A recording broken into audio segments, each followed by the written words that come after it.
Em nome do Pai que me criou, em nome do Filho que me resgatou, em nome do Espírito Santo que me santificou. Divina vontade, reina na minha vontade. Minha mãe, eu te amo e tu me ama, dai-me um gole da divina vontade para a minha alma. Me abençoa, Mãe, para que todas as minhas ações sejam feitas diante de vossos olhos maternais. Amém. Meditação do Livro do Céu, volume 4, 20 de outubro de 1900. A justiça quer a satisfação do que é injusto, assim o amor quer o alívio de amar e de ser amado. Esta manhã, ao vir meu adorável Jesus, me fazia ver seus atributos e me disse: minha filha, todos os meus atributos estão em contínua atitude para com os homens e todos exigem o seu tributo. Então, todos os atributos divinos, o amor, a justiça, a imutabilidade, tudo o que Deus é, está em contínua ação com o ser humano. E todos exigem o seu tributo, a sua homenagem, a sua correspondência do homem. Assim como a justiça quer a satisfação do que é injusto, assim, meu amor, quer o desabafo de amar e de ser amado. Tu põe-te na justiça e reza, repara, e quando receberes algum golpe, tenha paciência de suportá-lo. Depois passa ao meu amor e dá-me o desafogo do amor. De outra maneira ficaria desiludido no amor. Desta vez sinto toda a necessidade de desabafar o meu amor reprimido, e se me fosse dado fazê-lo, definharia e desmaiaria. Enquanto dizia isto, começou a me beijar, a me acariciar e a me fazer tantas que não tenho palavras para saber manifestá-las, e queria que eu lhe correspondesse, dizendo-me: assim como eu sinto a necessidade de desabafar contigo em amor, assim tu tens necessidade de desabafar em amor comigo, não é verdade? Então, depois de nos termos descarregado mutuamente no amor, desapareceu. Então, Jesus fala dos atributos divinos, que tudo que Ele é, que Deus é, exige a nossa correspondência, o nosso tributo, a nossa homenagem. Eu até anotei aqui os atributos de Deus. O que significa tributo e atributo? Tributo é uma homenagem, no caso de Deus, uma honra, a gente glorificar, reconhecer, adorar as características de Deus. O atributo é uma característica peculiar.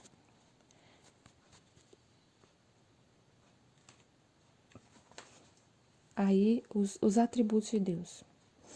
Amor, justiça, alguns, não são todos. Amor, justiça, bondade, misericórdia, perfeição, zelo, santidade, imutabilidade, fidelidade, fonte da vida. Então, todos esses atributos estão em contínua atitude com a gente. E ele exige o seu tributo. Aí ele falou sobre a justiça, que sempre vai exigir a satisfação do que é injusto. A justiça quer a satisfação do que é injusto.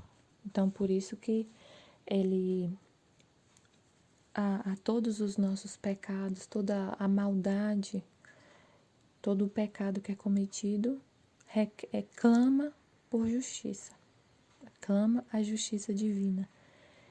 E é o que eu meditei, o que eu estava meditando ontem, no trecho que eu meditei ontem, Que ele fala que uma alma sofredora e uma oração humilde desarmam a justiça.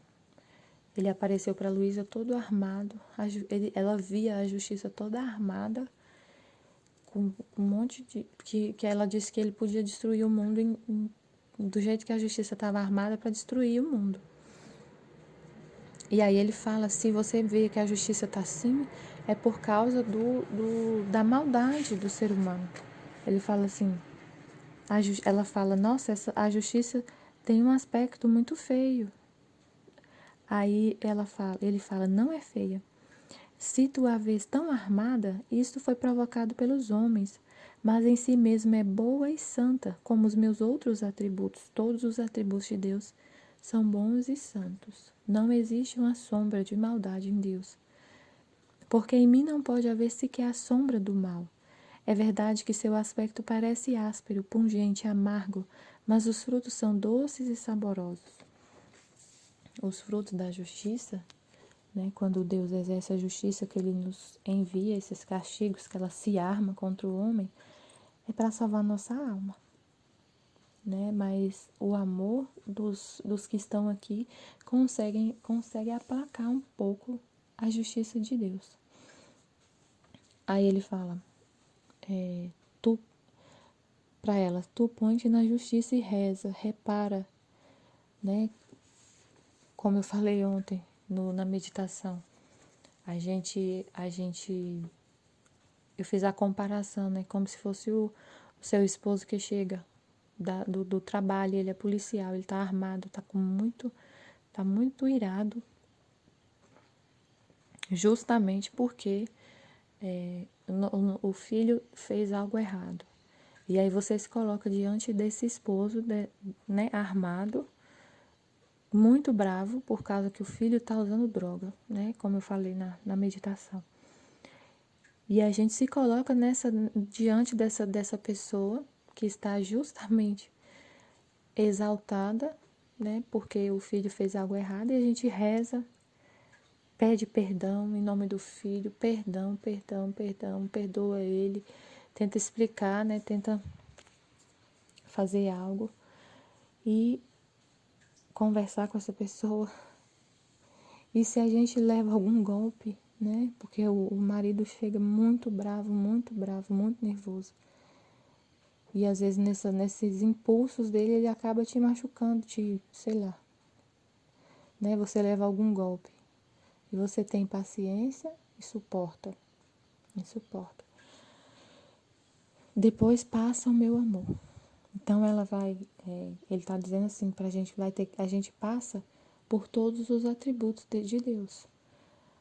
Né? Todos os atributos de Deus requerem o tributo. Então eu não vou ficar só no amor. Só no amor ele quer que eu passe pela justiça, rezo, reparo e depois passo ao amor. E dá-me o desafogo do amor. De outra maneira, ficaria desiludido no amor. Né? Ele quer ter satisfação de todos os atributos, não só na justiça também. Porque, por exemplo, a Luísa era vítima. Né? Ela sofria, ela se colocava sempre assim, diante da justiça divina, para que Jesus descarregasse nela as amarguras dele, as dores dele, e poupasse os homens. Ela era vítima, então era o ofício dela, era isso. Quando ele colocou ela como vítima, ele falou: você vai se colocar diante da minha justiça. E quando eu for exercer a justiça, você vai estar diante dela. E os homens serão poupados. Mas ele fala isso, mas assim, aí ela começa até a achar que quando ele começa a praticar a justiça, a exercer a justiça, ela quer que ele descarregue tudo nela. Mas ele fala, não, é uma parte, não tudo. Porque é justo que uma parte recaia sobre a humanidade. Aí tem outro trecho que eu achei interessante ele falando. Você, como vítima, poupa a morte das almas. Então, eles são poupados de perderem suas almas.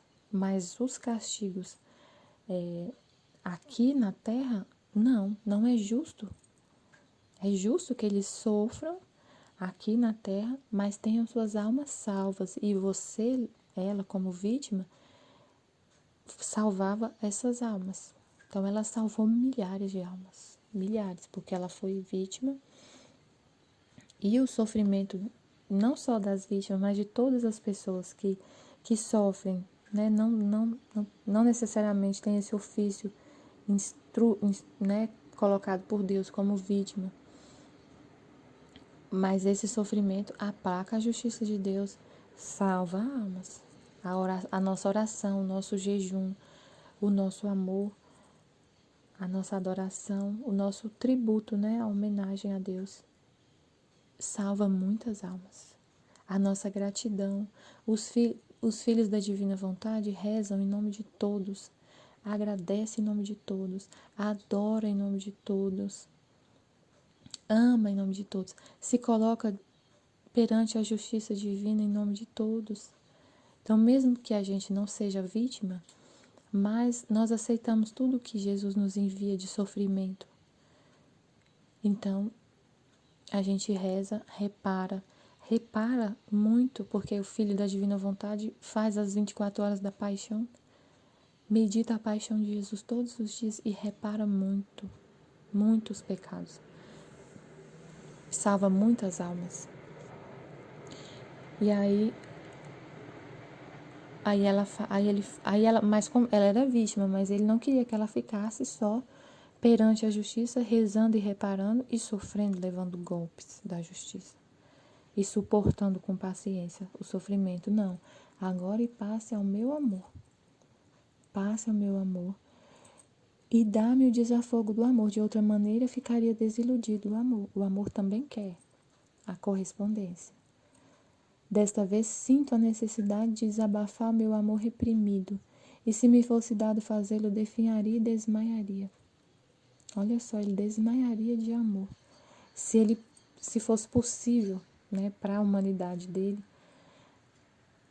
né, como ele está hoje no céu glorioso e aqui sacramentado, se fosse possível, ele definharia e desmaiaria de amor por causa desse amor reprimido. Imagina a cena, pensa quanto o amor de Deus fica reprimido hoje. Na época da Luísa, muito, mas hoje também. Porque como a humanidade sem Deus nem lembra de Deus. Nem lembra. Então, mesmo os que creem em Deus, mesmo os que estão na igreja, pode ser que não amem a Deus de todo o coração, assim, com toda a alma, com todo entendimento. Às vezes não consegue corresponder a esse amor que ele quer, né? Porque ele fala que, em outros trechos ele fala que nós estamos aqui para amar a Deus 24 horas por dia. Por isso que a gente vai para o purgatório quando morre. Porque se eu morrer e não tiver amado o tempo todo a Deus sobre todas as coisas e ao próximo, eu vou para o purgatório para amar. O purgatório é para amar o que eu não amei aqui na terra. É o fogo do amor, tem que me consumir. Consumir todas as minhas imperfeições, todo o tempo que eu não amei. Então, né, a gente ama a Deus o tempo todo. Então, a gente está correspondendo a esse amor o tempo todo. Então, se não, nós vamos ter que, aí vai para o purgatório para preencher esse tempo que eu não amei. E eu fico pensando agora, né, nessa época de Natal, como o amor de Jesus está reprimido. Não está tanto porque, assim, né, tem pessoas vivendo na divina vontade que amam por todos, que ele fala, tem um trecho que a Luísa fala assim, que desejaria multiplicar o amor, entrar na vontade divina, que a vontade dele tem o poder criador, né? O poder de criar. Que que ela queria entrar na vontade divina e poder criar amor para amar em nome de todos, criar que o ato dela fosse multiplicado, que o amor dela, tipo assim, o amor dela era muito pouquinho, que ela não conseguia satisfazer o amor de Deus, porque ela era muito pequena, que ela queria entrar então na vontade divina, já que ela estava na vontade divina, e criar amor, para ela poder amar muito, muito, muito, muito, muito, em nome de todos, para satisfazer esse amor dele por todos. Aí ele falou: você pode fazer isso. Você pode entrar na minha vontade, que tem o poder de criar e criar amor, criar adoração, criar louvor, criar bênçãos, gratidão, para me satisfazer por todos. Então, a gente faz isso na divina vontade, nas orações, nas orações que faz, nas meditações, nos giros da alma. A gente entra na vontade divina, que tem esse poder de criar, cria amor e derrama esse amor em Jesus, como se todos estivessem amando. Satisfaz ele por todos. É desse jeito que ele fala, que é a vontade divina, que não é a gente. Eu não teria esse tanto de amor, eu não tenho esse tanto de amor, mas eu entro na vontade de Deus e crio e dou para ele o mesmo amor, o amor dele mesmo, não o meu, o dele, porque só Deus pode satisfazer Deus. Então eu entrego para ele o amor do Pai, o amor do Espírito Santo. E na vontade divina eu entro nela e ofereço também, por exemplo, eu posso oferecer os atos de Nossa Senhora, os méritos dela, o amor dela, os beijos dela, porque ela viveu plenamente na divina vontade, ela é a imaculada, ela é a mãe do amor. Ela foi o céu de Jesus aqui na terra. Então eu entro na vontade divina, vou até minha mãe e peço: mãe, me dá seus méritos, seu amor, os beijos que a senhora deu em Jesus. E eu ofereço para ele. E ele aceita esse ato e tem esse amor. E esse amor já não fica reprimido. Se não tivesse o dom da divina vontade hoje na terra, se não tivesse os filhos da divina vontade, né? Luísa morreu, né? Não está aqui mais na terra. E se ninguém tivesse continuado, né? Não tivesse herdado esse dom, não tivesse, né, abraçado esse dom, aí esse amor ficaria reprimido. Não ia ter ninguém aqui amando com amor, com esse amor tão grande que satisfaz Deus, que é o próprio amor dele. Enquanto dizia isso, aí ela continua: enquanto dizia isto, começou a me beijar, a me acariciar e a me fazer tantas que não tenho palavras para saber manifestá-las. E queria que eu lhe correspondesse dizendo-me: assim como eu sinto necessidade de desabafar contigo em amor, assim tu tens necessidade de desabafar em amor comigo, não é verdade? Aí a gente fala assim: sim, com certeza. Ele coloca tanto amor no nosso coração, porque nós não temos capacidade de amar a Deus se não for por graça. Então ele infunde na nossa alma a caridade, esse amor, e a gente sente a necessidade de desafogar nosso amor. Parece que a gente não consegue mais viver sem Deus, é impossível. Não consigo viver, por exemplo, sem oração, sem meditação.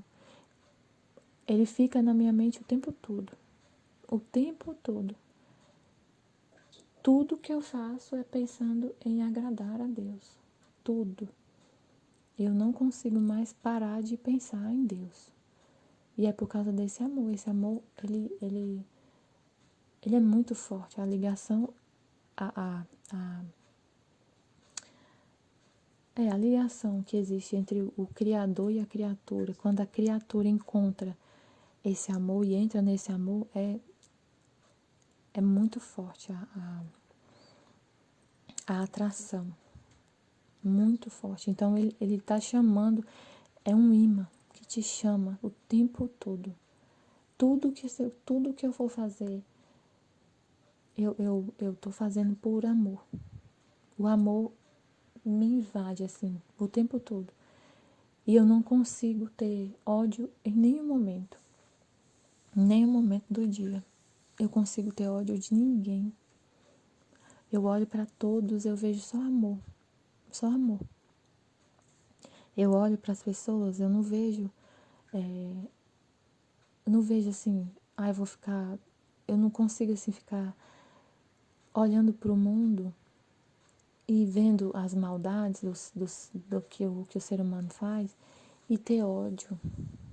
Eu vejo e fico, e tenho compaixão. Tenho compaixão, porque eu olho para aquela pessoa e vejo uma alma. Eu vejo uma alma que saiu das mãos de Deus. E eu rezo pela pessoa. Eu rezo e penso, eu tenho compaixão da pessoa, não tenho ódio. Porque muitas vezes, por exemplo, antes eu via, por exemplo, uma situação de injustiça. E eu tinha ódio. E aquela situação me suscitava vingança. Eu queria vingar daquela pessoa. Por exemplo, teve um caso esses dias, uma pessoa me contou. Porque o marido pegou a esposa e espancou a esposa. Passou um vídeo, porque na televisão passa essas coisas, né? Eu não, praticamente eu não vejo, mas me contaram que ele batia nela e filmaram. E ele segurava ela assim, batia muito. E aí essa pessoa que me contou falou assim, eu tenho tanto ódio desse cara, eu tenho tanto ódio, eu queria matar ele. Eu queria matar esse cara. Eu queria me vingar dele. Isso é um absurdo. Ele tem que morrer. Eu tenho ódio dele. Eu falei, não, mas não é assim. Isso faz mal pra você. Para de ver essas coisas. Então, já que você tem ódio, o ódio mata a nossa alma. O ódio mata a nossa alma. Claro que você não vai amar isso que ele faz, isso que essa pessoa faz. Mas você ama a pessoa, a alma que está ali. Aí no Evangelho da Val Thornton, eu estava ouvindo um episódio que Jesus vai na casa do resgatar o Jonas, o pastor. Aí ele tá lá conversando com os trabalhadores da vinha lá, né? Os escravos, eram escravos. E aí Jesus fala que tem que amar a todos, né? E eles falam assim, mas é muito difícil amar o meu patrão, porque ele me bate, ele me escraviza. Eu não tenho ódio, mas é difícil amar, né? Eles falam assim, eu não tenho ódio, mas eu não consigo amar. Aí Jesus fala, não, você não tem que amar o que ele faz, mas amar a alma dele. O que ele é um filho de Deus, ele foi criado por Deus. Aí mais pra frente ele fala, no mesmo episódio ele fala pro Doras, que todas as almas são iguais, todas saíram de Deus. Aí ele até fala, eu não sou igual não, eu sou Doras, porque ele era rico, fariseu. E aí aí a gente tem que amar a todos. Não que você, eu vou amar a pessoa por causa do que ela faz de errado. Não, não é isso. Você vai olhar para a pessoa e ter compaixão dela. E rezar por ela, pedir a Deus que ela se transforme, que ela também possa um dia amar. Então, quem vive na divina vontade é incendiado de amor. Vê o amor em tudo. Vê o amor quando o sol nasce, você olha, é o amor de Deus por mim. Ele fez o sol para mim. E é isso que foi. Ele fez. Deus não precisa de sol, Deus não precisa de lua, Deus não precisa da terra. Ele fez a terra, fez tudo para mim, para você, para todo mundo. Então, quando o sol nasce, você pode falar: obrigada, meu Pai, hoje o sol nasceu para mim. Se eu bebo água, obrigada, meu Pai, que o Senhor fez a água para mim e fez por amor. Então, existe. Aí Jesus fala num trecho assim: que se a gente conseguisse ver o amor que Ele colocou na criação, em tudo que foi criado, eu veria milhões de átomos de amor na luz do sol, na água, no ar. Eu ficaria afogada de tanto amor. E a gente começa, na divina vontade, a gente sente esse amor que nos cerca a todo momento. O amor de Deus está nos cercando. E a gente agradece, reconhece que é tudo por amor e devolve o amor. E ama o tempo todo. O tempo todo. Aí esses dias eu fui aqui em Brasília tem um lugar que chama Eixo Monumental. É um lugar bem no centro, né, de Brasília, lá perto onde tem a esplanada dos ministérios, onde o presidente fica, tem o eixo. O eixo é porque aqui é o desenho de um avião. E aí o eixo é o centro, né, do avião. Aí tem as asas, asa sul, asa norte. No centro fica o eixo monumental. Então é um lugar, assim, bem turístico, né?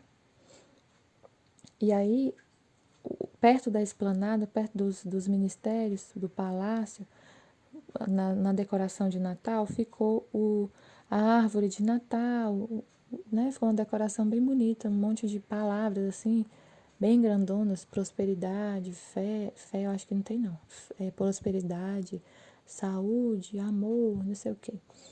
Tem uns presentes, assim, bem grandes, ficou bonito. Tem umas velas bem grandes. E mais pra cima um pouco, assim, longe, porque é bem grande, bem longe, mais afastado, perto de uma catedral dos militares, tem um presépio. Aí eu falei: nossa, eu não acredito. Que honra, que bênção, nossa, eu fiquei tão feliz quando eu vi o presépio, porque o GDF, o governo de Brasília, montou um presépio. E um presépio lindo, lindo, lindo. Eles colocaram um palco, as imagens em tamanho real. Assim, os magos, eu acho que é maior que eu. Tenho certeza, é maior que eu. O menino Jesus é maior que meu filho. E tem um telão atrás, passando uns clipes, umas músicas. Muito lindo, muito lindo. E eu vi aquele presépio. Gente, eu fiquei tão emocionada. Eu comecei a chorar. Eu chorei, porque eu achei lindo. Nossa, eu vi tanto amor naquele presépio. Parecia que eu estava nascendo, assim, do nascimento de Jesus real. Até meu filho falou. Aí meu filho chegou aqui contando pro meu esposo. Meu filho é pequenininho, ele tem 4 anos. A mamãe estava chorando, papai, no presépio. Mas é que o amor me invadiu, assim, de uma forma. Eu fiquei impressionada. E aí, é assim que a gente vive. Emocionada, vendo Deus em tudo, chorando no presépio e extasiada de amor. Estivemos e sempre estaremos reunidos em nome do Pai, do Filho e do Espírito Santo. Amém. Fiat. Jesus, eu confio em vós.